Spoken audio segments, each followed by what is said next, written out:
Hello, Giants fans, and welcome to your Friday edition of the Valentine's Views podcast here on Big Blue View Radio, part of your SB Nation family of podcasts. Please like, share, and subscribe if you're watching us on YouTube, and subscribe wherever you listen to podcasts across the Big Blue View Radio network.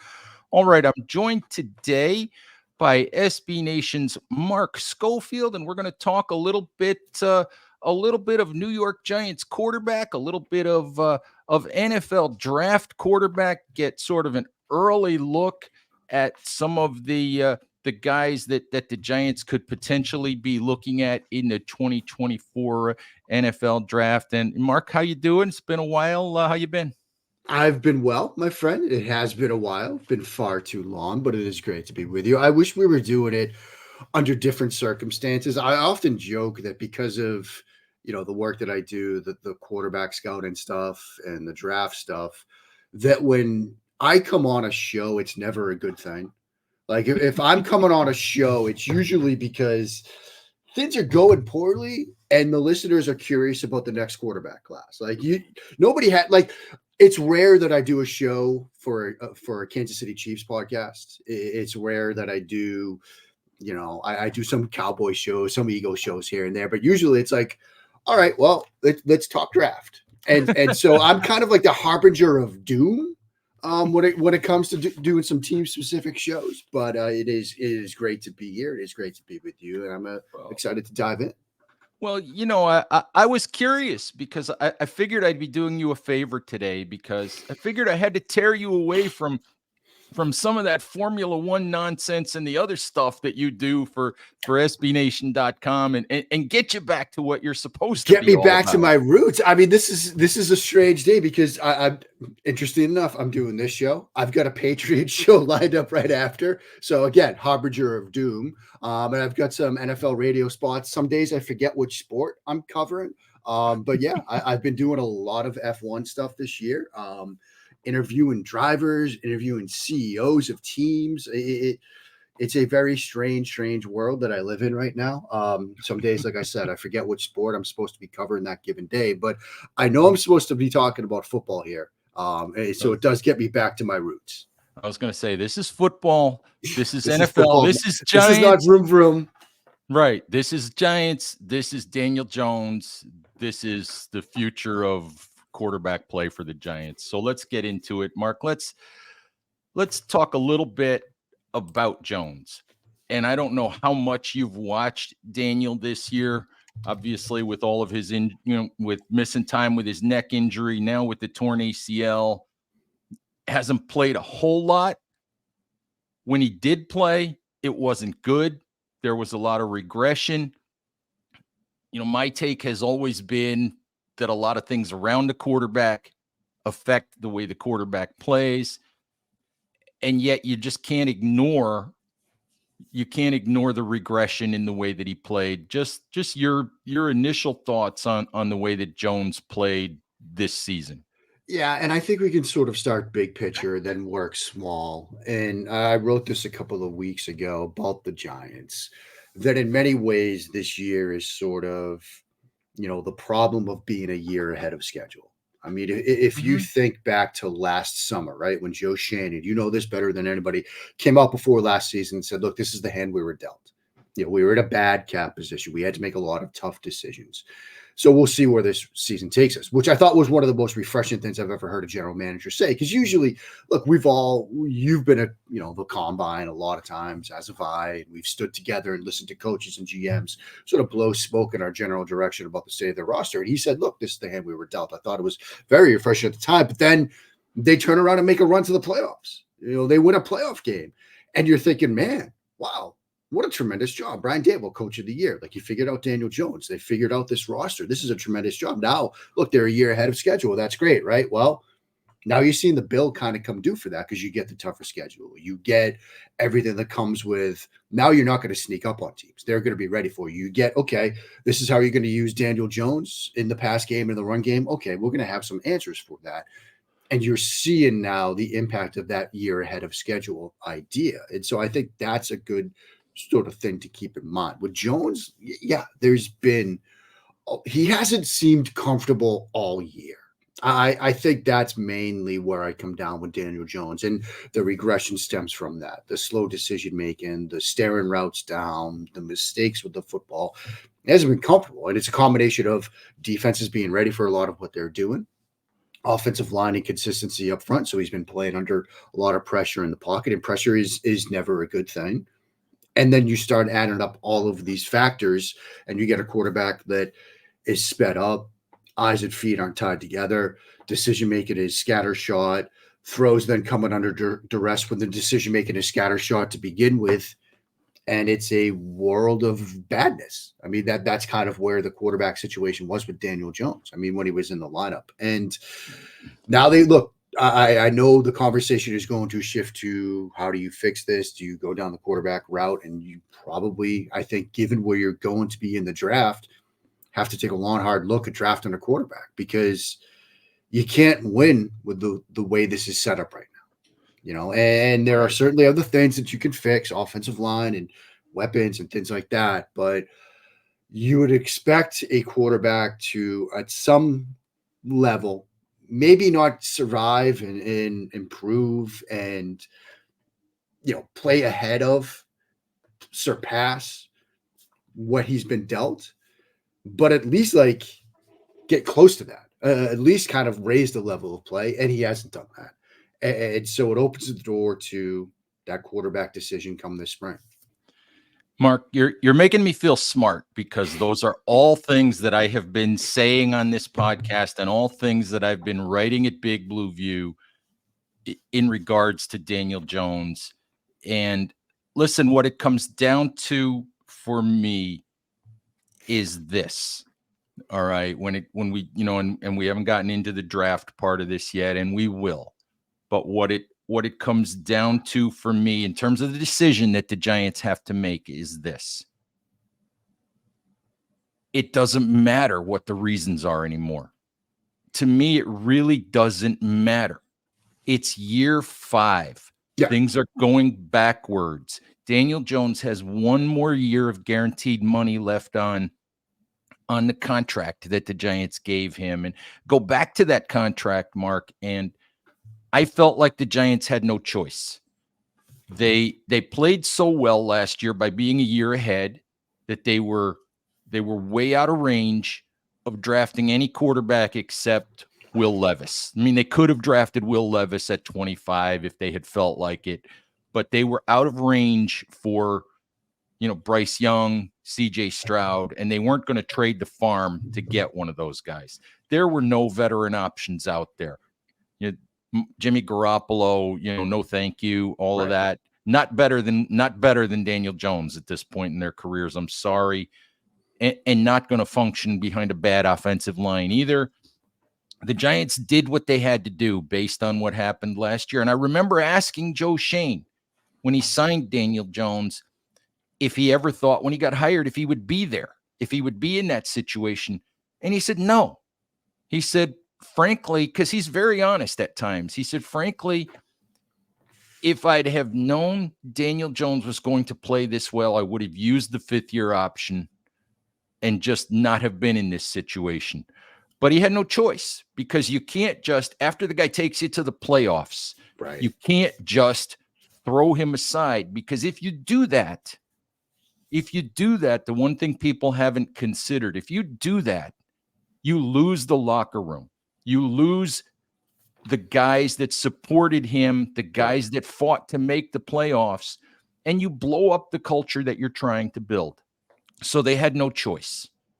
But that being said, with what we've seen this year, with where the Giants are, with the position they're likely to be drafting in, my take is if you're sitting there and whether it's Caleb Williams or Drake Maye, and we'll get into this later, if you happen to think that Jaden Daniels is Lamar Jackson and you're sitting there with the opportunity to grab one of those guys, you do it.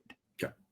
And you deal with the Jones ramifications and the money and all of that. You do it because it doesn't matter the reasons with Daniel Jones. It's year 5 and it's not working. It's not getting better.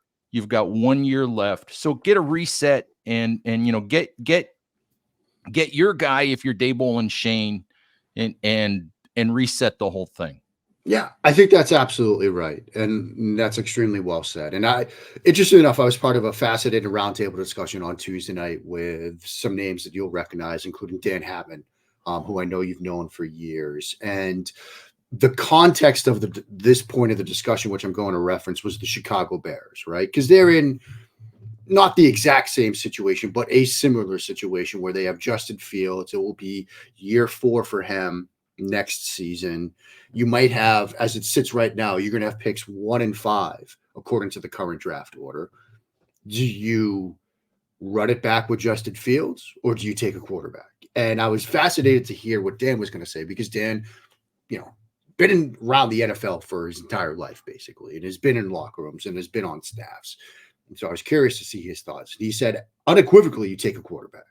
The position is just so important that you take the quarterback, and you deal with the ramifications of having to move on from the other guy if the quarterback you pick turns out to be the right one. And I think the same situation sort of applies here. Like, if you're sitting right now, the Giants are at 2. Caleb Williams, Drake Maye, QB3 to be named later, who may be your QB1 if you just fall in love with this guy, is too good of an opportunity to pass up at this point. You take that player and you deal with the Jones ramifications after that fact, because the position is too important. Like, look around the league. Look at right there. I always do that wrong. New England Patriots. I'm a Patriots fan. Like, they are in the same boat. Like, they're not going to run it back with Mac Jones year 4. Like, the position is too important. You have to figure it out. And if you have to end up, if you're in New England and you have to trade Mac Jones for a 5th round pick, because that's all you're going to get for him, because the QB you drafted at 3 turns out to be the answer, then you do it. The position is just too important. And that's where the Giants are right now. You got to get it right. And it's clear that it's not working.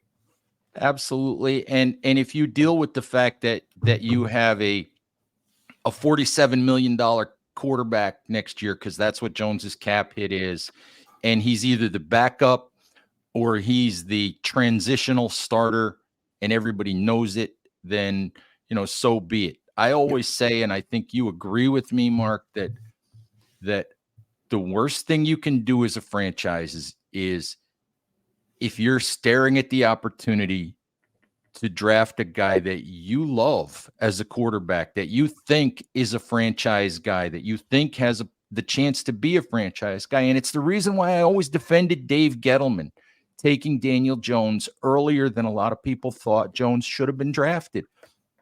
If you love that guy, if you think that guy's a franchise quarterback, the worst mistake you can make is to pass on that guy and then watch him become a franchise quarterback while you struggle to figure out the position. Yeah.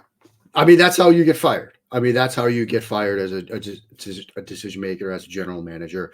The position is just so critical. And I know it's different for the Giants as opposed to, say, the Bears and the Patriots, who are going to be moving on from a QB on their rookie deal. But you make the numbers work. I mean, you'll find a way to make the numbers work. And if the quarterback you draft at 2, hypothetically right now, ends up being good enough, then you'll still be able to build around that player on their rookie deal. And, it's just the way to, like you said, miss on an opportunity like this is to not take advantage of the chance. Like, opportunities to pick at the top of the draft don't always come along. Like, you've got an opportunity in what looks to be a very talented and deep quarterback class to take the player that may end up being the second player picked right now, but could still be your favorite of the bunch. It's too great to pass up.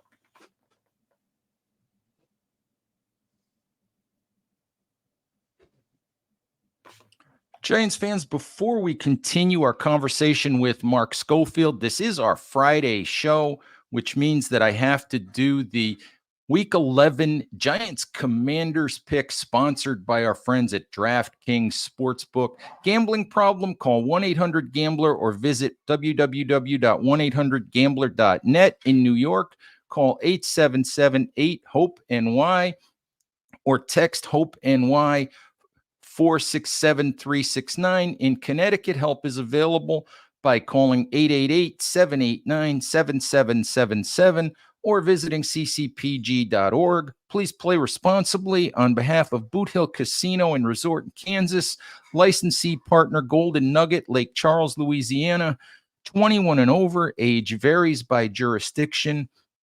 Void in Ontario. See sportsbook.draftkings.com/football terms for eligibility, terms, and responsible gaming resources.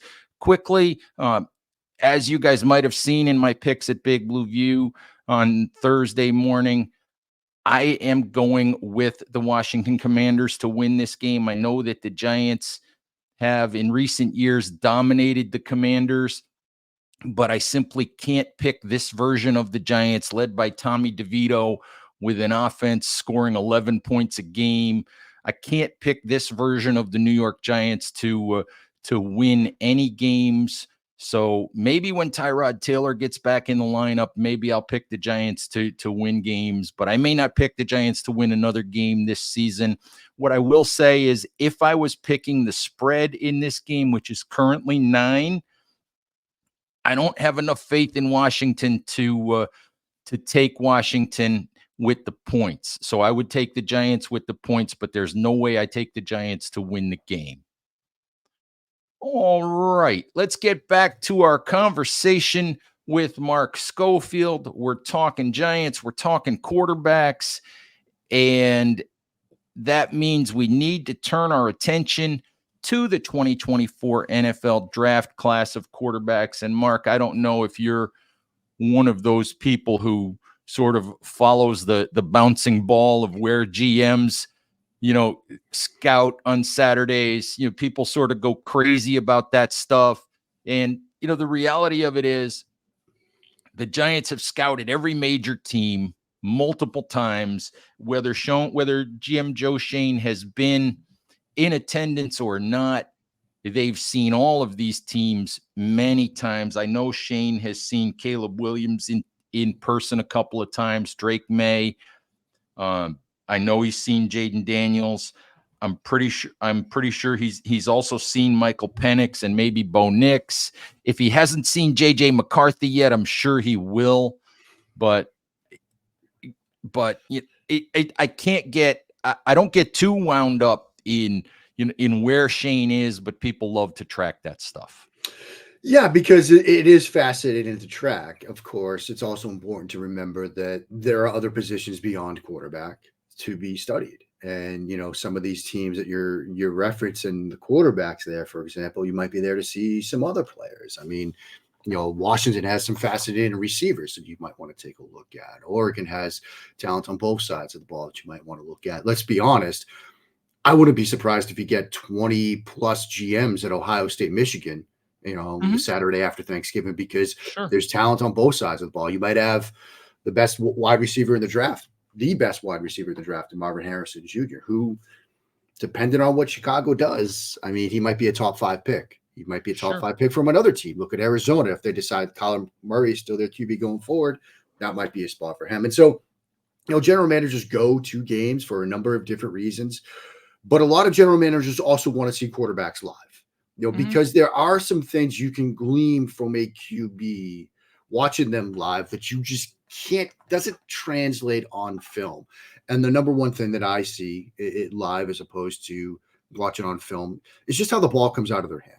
I mean, I still remember Saturday in Lucas Oil, the Anthony Richardson show, and seeing in person the ball come out of his hands. It just exploded out of his hands just when he was warming up, let alone his throwing session. And throwing in, shorts and a T-shirt isn't the be-all and end-all, but you can see the ball pop out. You can sometimes hear the ball pop out, and it means something. And so seeing a quarterback live does matter, which is why I think it's look, we've all written those pieces, so-and-so GM sees so-and-so player live, ex-GMs are at Ohio State, Michigan. Like, people are excited about it. And at some sense, it does matter when it comes to quarterbacks and even some other positions, seeing how players move and things like that. But they're going to see everybody. They'll have watched everybody. They'll have met with everybody. Like, It's just because they've gone to see, QBs X, Y, and Z and not QBs 1, 2, 3 doesn't mean the QBs 1, 2, 3 are not on their radar. Right. I do think Joe Shane in 2 drafts has kind of shown a tendency to like to draft players he has seen in person. But I think we've seen that over his 2 draft cycles. So that is something to keep in mind with the Giants, and in terms of the quarterbacks and players that he watches. I know that Jalen Hyatt is a Giant, for example, because Joe Shane happened to be on the sideline of the Alabama-Tennessee game, and he just simply couldn't believe how Yep. fast Jalen Hyatt was. So those things Yeah. happen. He couldn't believe not only what he saw, but what he felt watching Yeah. Hyatt I play. mean, that's an example of the difference. Like, you can see speed on film, but it just feels different when you're there, field level view, and you see how quick somebody like Hyatt is. You see how explosive somebody like Hyatt is. And it's the same thing. Like, we've go down to the Senior Bowl, for example, and you're watching offensive line, defensive line one-on-ones, and you see just how quick somebody is off the snap, just how fast their hands are. And you get a sense of, more so than watching it on film, sideline view, end zone view, all that stuff, just how explosive and disruptive they can be in the National Football League. So, like, getting an in-person look can certainly change your mind or nudge you in a direction beyond the quarterback position. So, I get that, but I just, with the technology we have, and this is something, talking to scouts, talking to people like Dan Hatman and others, like the ability to just, you can sit in your office and watch, 30 games in a day if you really want to, because of the technology and the film and the angles and all the products that are out there. Like, you get to watch everybody by the time the draft rolls around. Absolutely. Mark, let's talk about the top 2 guys in the draft. Giants obviously sitting at number 2. For ages now, everyone has said Caleb Williams is the number 1 guy. Caleb Williams is the number 1 guy. He's generational. He's everything. We've never seen a quarterback prospect like this. And he's the latest guy everybody's saying all those things about. And all of a sudden now you're hearing, hey, maybe Drake Maye will be the number 1 guy. Maybe, what is your take on those 2 guys? Is there that much separating them? And is it an absolute no-brainer that Caleb Williams is number 1 and Drake Maye is number 2? Well, there's a lot. So how much time do we have here? Because I could honestly go like an hour on this question alone. And let's start here. This is the life cycle of being anointed QB1 in the summer, or in Caleb's case, last season. Like, we do this almost every single quarterback cycle. Knock And him down. I've We written know. about this, and Mhm. it's interesting. Like, not to go down the political road a bit, but like, one of the worst things in a sort of campaign is to be anointed the front runner, because then you're built up, and then all the coverage after that is to tear you down, because we want the horse race on the media side, right? I remember reading about this back in my college days, which for those of you watching on YouTube, you can tell was a long time ago. It's the same when it comes to quarterbacks, right? We put the player, we anoint them as QB1, whether it was Deshaun Watson, whether it was Sam Darnold. Like, you can go through, we anoint, Trevor Lawrence got this treatment as well. We put them as QB1. We label them as generational. We say they're the next best quarterback prospect since Luck, since Lawrence, whatever you want to say. And then they have a bad game, or they have an interception, and I've heard this from people, or they paint their nails before a game. Or they It's cry. or they show human emotion, and we can't have that. No, we can't have that. So I think that part of the Caleb Williams discussion in recent weeks and months is just the just life cycle of being QB1 in the summer. Like, we've seen it before, we will do it again. Now, there are some people who I respect immensely and trust completely, who back in the summer were saying, wait, I prefer Drake Maye, and not for the extraneous nail painting, whatever. Just from a pure football, playing the quarterback position perspective, I prefer Drake Maye. And Nate Tice is atop that list. He was saying it this summer. He was telling anybody, listen, look, I prefer Drake Maye. So there are pure football reasons to perhaps like Drake Maye. I mean, you can look at Caleb Williams tends to be more willing to play off of structure, play outside the pocket, try to create, try to force things, throw into triple coverage. And Drake Maye might be your more like, look, he's got the perhaps higher floor and he can still create. He can still do things off of structure. We all saw the like scramble left-handed touchdown pass that he threw earlier this year. He can do some of that stuff too. But for a GM who, as we talked about in the first segment, might not want to get fired, maybe you go that route. There are football reasons where some, whether it's an analyst on the outside like Nate Tice or a general manager on the inside, like hypothetically Joe Shane, might look at these two quarterbacks and grade Drake Maye higher from a pure football perspective. So there's that aspect to it. Now, for me, the sort of third part here of that question, I don't think there's a huge gap.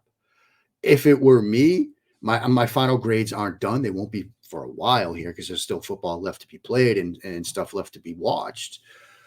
I think they're very close. They're very much a 1A, 1B for me, with Williams 1A and Drake Maye 1B. I think the bigger gap is from then to QB3. So if you're a team like the New England Patriots that's currently sitting third and you've got Chicago at 1 and New York at 2, you might face a little bit of a tougher question here. Now, there might be some quarterbacks that you'd still be willing to draft at 3. Michael Penix Jr., for example, J.J. McCarthy, perhaps. Jaden Daniels has certainly come on. He's put himself into the Heisman mix with the numbers he's been putting up.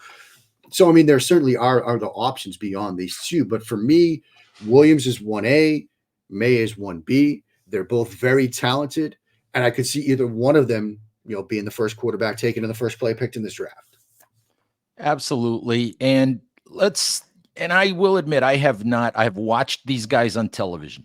I have not gone in and started to really dive in and really study. I mean, I know what I read. I know what I see on TV. I know what the physical characteristics are. And simply based on physical characteristics, I can see Brian Daboll being attracted to Drake Maye. I can see it simply because of the size, because of the movement, because of there's an easy, and I don't know if it's accurate, but there's an easy Josh Allen comparison to make just physically.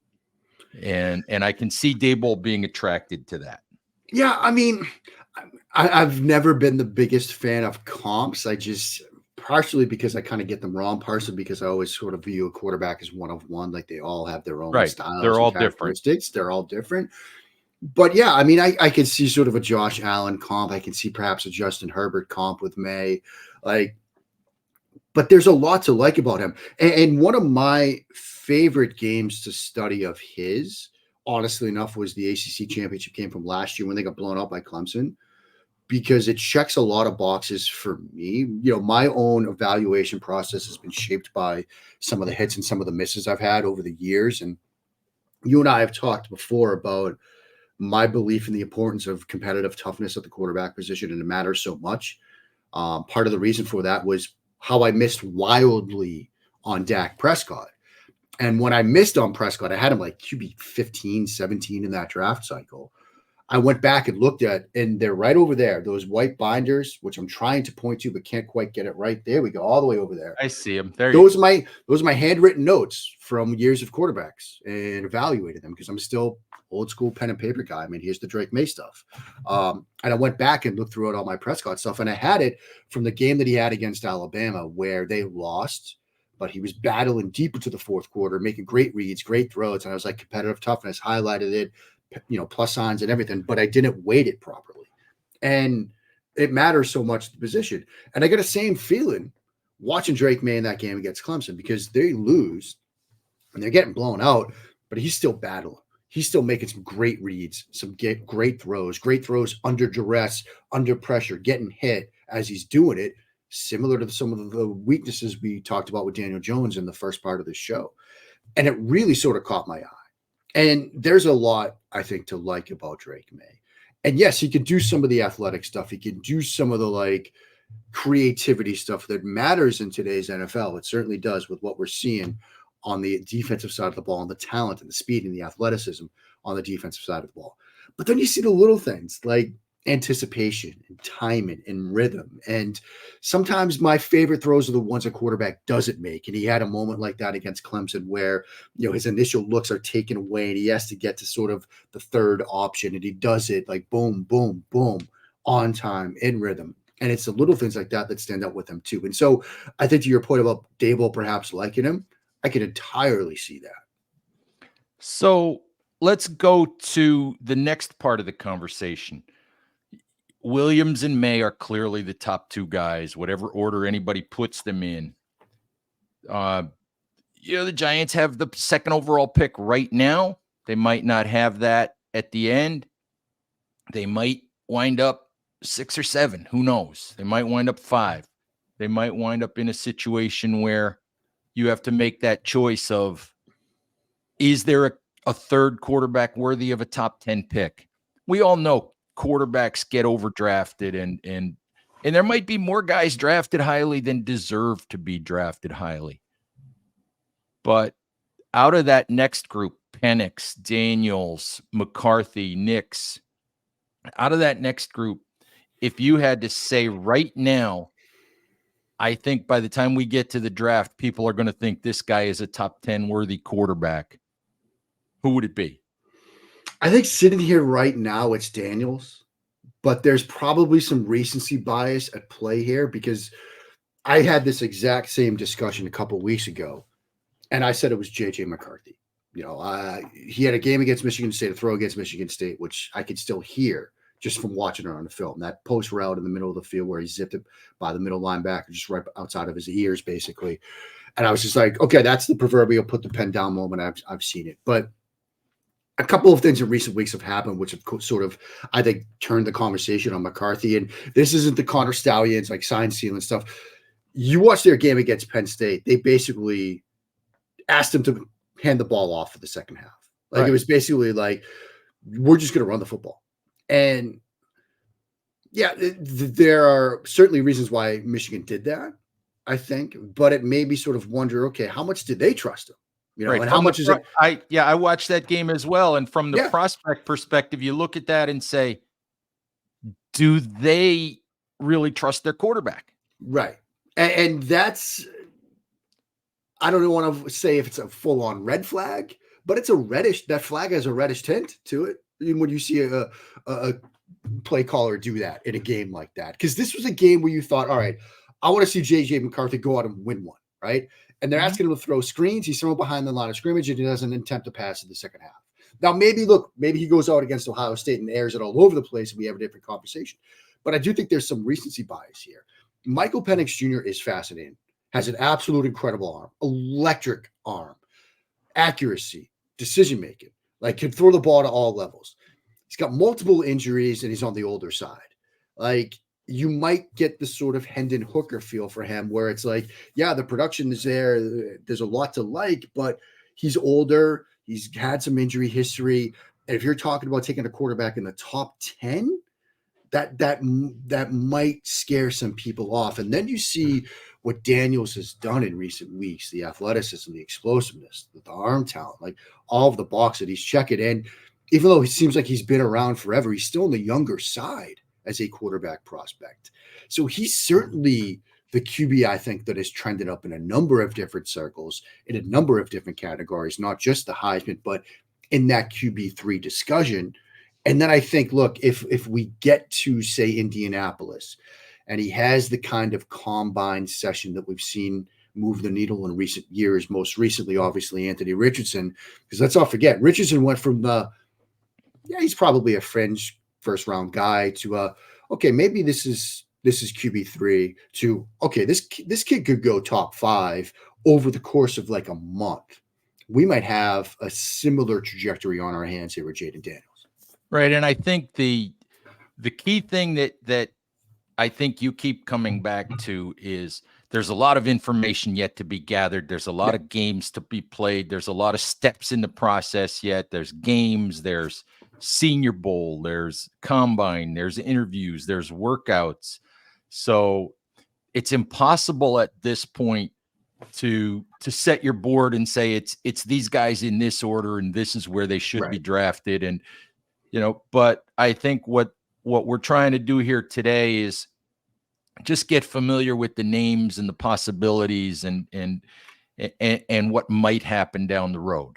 Yeah. And let's not forget, we also get an interesting scenario this year where now the NFL has decided that, look, if you're an underclassman, like you can go to the Senior Bowl, like you can go to the Shrine Game. And I think, and people often say, like, well, how important is an event like the Senior Bowl? Daniel Jones got drafted in the top 10.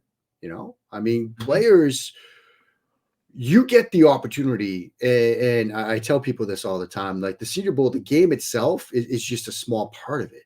You want to see, as a general manager, as an offensive coordinator down at the Senior Bowl, down in Mobile, you want to see how these players practice. You want to see their approach during the week. You want to see how quickly, like if you're one of the teams that's, and this is a huge advantage for teams entering the draft season, if you're one of the teams that's lucky enough to be a coaching staff that's running one of these teams, whether it's Shrine or Senior Bowl, you want to see, okay, you hand them a playbook on Monday night. How well do they know it by Thursday? Now, that's going to tell you what the development curve will be like for a player, for a quarterback, where it's so critical. And so you might see a team, if Caleb Williams somehow gets down to Mobile for the Senior Bowl and he's playing on one of these staffs, and if the Giants are perhaps the team that's coaching him, like how quickly is Brian Daboll going to come to understand that he knows the playbook?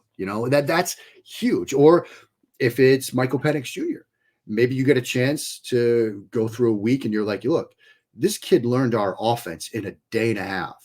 Like, imagine what he's going to be like when he has an entire sort of, training camps cycle to learn our system and learn it in its entirety.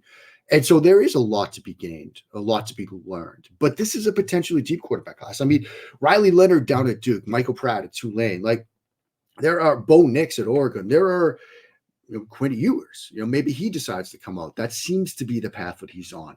I know people are going to be wondering about Shedeur Sanders. I do think he's going back to Colorado, but he's talented as well. Like, I think we might see a lot of quarterbacks taken in the first round. We might see 4 in the top 10. And I think wherever the Giants are, whether it's 2, whether it's 4, 6, there will probably be a quarterback there that's worthy of that top 10 pick.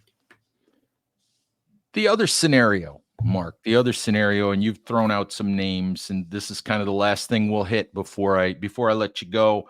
But the other scenario is, okay, the Giants love Caleb Williams. They love Drake Maye, but they land with the 4th pick and they wind up, not able to get one of those 2 guys. But the offensive tackle Fashanu from Penn State is there, or Marvin Harrison is sitting there, or the best pass rusher in the draft is sitting there, and you just can't pass up on one of those guys. Right. So you take one of those guys. I find it for the Giants with 2 second-round picks to mess around with. Maybe if they wanted to use those picks to package and move up into the late part of the first round, or take whoever sits there at 35. I find that right now that might be a viable scenario. Can they get a quarterback you think they can go forward with if they do it that way? I think so, just because I have lived so many draft cycles where we get to say February/March, or even earlier, maybe even January, and you start hearing this is the quarterback that's going to sneak into the first round, right? Like, I have lived this so many times. Davis Webb, for example, was one. Nathan Peterman was one. Now, those players slipped in the draft. Last year, it was Hendon Hooker, right? It was Hendon Hooker's the guy that's rising into the first round, into the top 15 discussion. And he slid because of injury concerns, age concerns. And so you might see Michael Penix Jr. might be that player where, yes, there's a lot to love about him.